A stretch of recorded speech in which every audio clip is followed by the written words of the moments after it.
Mga kapuso, nahulog po sa bangin ang isang closed van matapos namanong mawala ng preno sa Antipolo, Rizal. Ayon sa driver na naturang van, sinunod lang daw nila ang direksyon na itinuro sa kanila ng isang GPS app na nagdala sa kanila sa isang shortcut. Laging una ka sa balita ni EJ Gomez, exclusive. Kung titingnan nyo, halos madurog no, yung truck sa pagkakahulog mula dun sa bangin sa taas.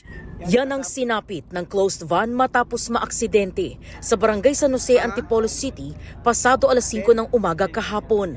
Ayon sa first responders, galing Taguig ang closed van na kargado ng mga panindang grocery items na i-deliver sana sa Tanay, Rizal. Sakay ng van ang isang driver at dalawang magkapatid na pahinante. Sinusundan daw nila ang direksyon na itinuturo ng isang GPS app. Sa halip na sa highway, itinuro raw sila sa shortcut pero matarik na daan sa may sitio Buhanginan.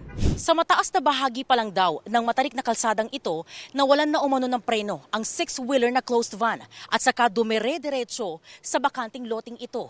Bumulusok ng takbo at tuluyang nahulog sa banging ito. Ang closed van sumalpok na lang daw sa isang malaking bato at puno ng niyog. Himalang nakaligtas ang mga sakay ng van.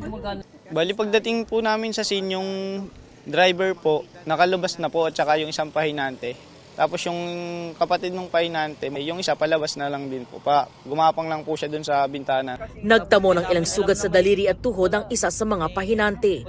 Ayon sa 25 anyos na driver, hindi po namin alam na bumulusok na po kami na wala po kami ng preno eh. Nawalan kayo ng preno. Sinunod lang po namin yung sa mapa. Ayaw na kumagat. Ayaw na po kumagat.